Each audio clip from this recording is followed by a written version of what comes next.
Hello friends, आज मैं आपको चोल शासकों के प्रशासन के बारे में बताना चाहती हूँ। जैसा कि आपको पता हो कि चोल शासन दूसरी शताब्दी में करिकाल के शासनकाल से शुरू होता है, परंतु उसकी मृत्यु के बाद वह अंधकार में डूब जाता है और हम उसे बारे में कोई जानकारी प्राप्त नहीं होती है। परंतु 9वीं शताब्दी में विजयालय के शासन से चोल शासकों के बारे में पुनरुत्थान होता है और वो दोबारा से शासन में आ जाते हैं। अब हम उनके शासन के बारे में जानते हैं कि वो क्या करते थे, कैसा था उनका प्रशासन। उनके प्रशासन में किसानों की बस्तियों को ऊर कहा जाता था। वह एक समृद्ध थी जो सिंचाई के कारण समृद्ध हो चुकी थी। गांव के समूहों को नाड़ू कहा जाता था। ग्राम परिषद जिसमें ग्राम के लोग हुआ करते थे, और नाड़ू न्याय करने और कर वसूलने के जैसे प्रशासनिक काम करते थे, जिससे राजा को फायदा होता था।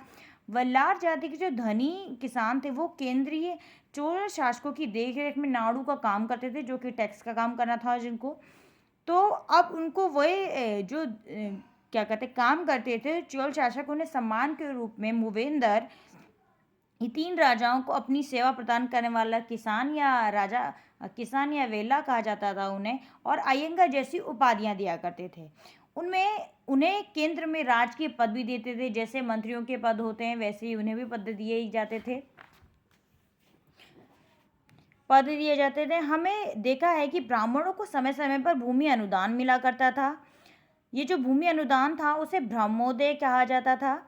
इसके बाद कावेरी घाटी और दक्षिण भारत के दूसरे हिस्से ढेरों ब्राह्मण बस्तियां अस्तित्व में आई। अब क्या हुआ कि जो कावेरी घाटी थी और दक्षिण के भाग के दूसरे हिस्से थे, वहां पर क्या हुआ, ब्राह्मणों की बस्तियां अस्तित्व में, मतलब वहां पर निर्माण हुआ उनका। अब प्रत्येक ब्रह्मोदय जो कि ब्राह्मणों को दी गई भूमि थी, उसकी देखरेख ब्राह्मणों के भूस्वामियों की एक सभा द्वारा की जाती थी। उनकी सभा ही करती थी ब्राह्मणों की, और ब्रह्मोदय में ब्राह्मण ही रहते थे क्योंकि उन्हें ही मिलती थी वह। ये सभाएं बहुत कुशल काम करती थी, और इनके निर्माण शिलालेखों में प्राय मंदिरों के पत्थरों की दीवारों पर ब्यौरा दर्ज था। मंदिरों का काम सिर्फ मंदिर में भगवान की पूजा करना नहीं था, वहां पर व्यापारिक काम भी होते थे और भी कई प्रकार के काम हुआ करते थे। अब इसमें ब्यौरा दिया गया है। ब्यौरा किसी काम का ब्यौरा ही होगा यहाँ पर। जैसे कि हम किसी भी प्रकार का कोई काम करते हैं, उसमें लेखा जोखा, कितना खर्च हुआ, क्या हुआ, कितने पत्थर आए, कितने मजदूर लिखे। तो इस प्रकार से नगरम के नाम से ज्ञात व्यापारियों के संघ को अक्सर शहरों के प्रशासनिक कार्य में संपादित किया जाता है। नगरम व्यापारियों के संघ को कहा जाता था। जो व्यापारी होते थे, व्यापारी वर्ग एक जगह से दूसरी जगह सामान को बेचा और खरीदा करते थे।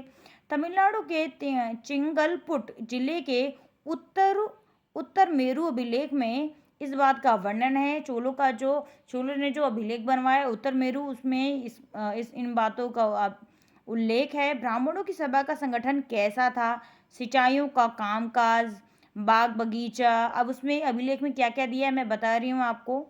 सिंचाइयों का कामकाज, बाग बगीचे, मंदिरों इत्यादि की देखरेख के लिए विभिन्न प्रकार की समितियां बनाई जाती थी। चोलों में कई प्रकार की समितियां थी। इनके सदस्यों के लिए जो भी लोग काम करते थे, उनका नाम तालपत्र के छोटे टिकटों पर लिखा जाता था। जैसे कि जो लोग राजाओं के लिए काम करते थे, उनका नाम तालपत्र पे लिखा जाता था और मिट्टी के बर्तनों पर रख दिए जाते थे। किसी छोटे लड़के को हर समिति के लिए एक के बाद एक टिकट लाने के लिए कहा जाता था। Thank you.